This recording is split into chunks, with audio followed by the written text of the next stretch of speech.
Okay, so today we're going to be removing the air filter case and the hose that connects to it. Just this part up here. Very simple to do.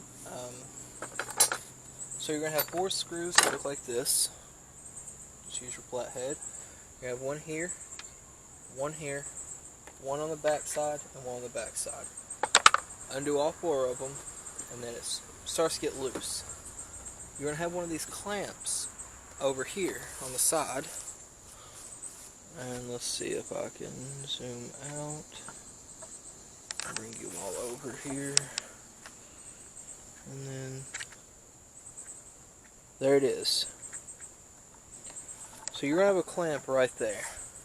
You're going to okay, so now you have a clamp right there. Which my zoom doesn't seem to want to work. Okay.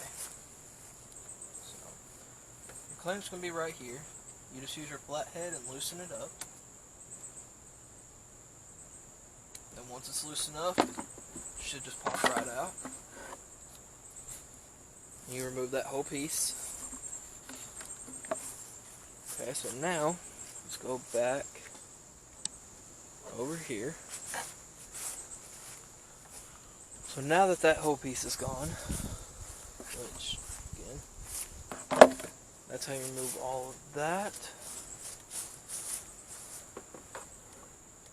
But if you're wanting to remove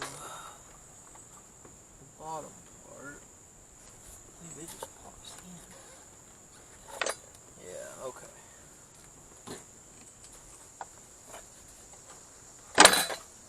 That just pops right out. You have these 3 clips down in there. Just put your hands on each side and pull up. Pretty simple. And that's how you remove.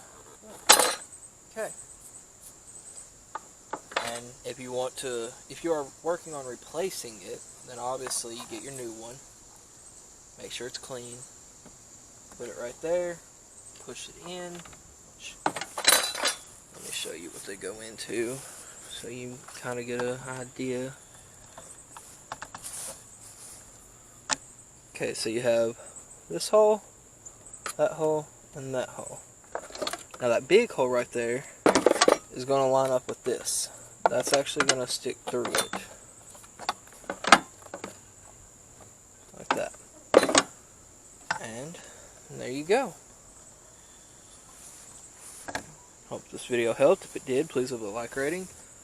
And subscribe to the channel for more content. And I'll see you all later.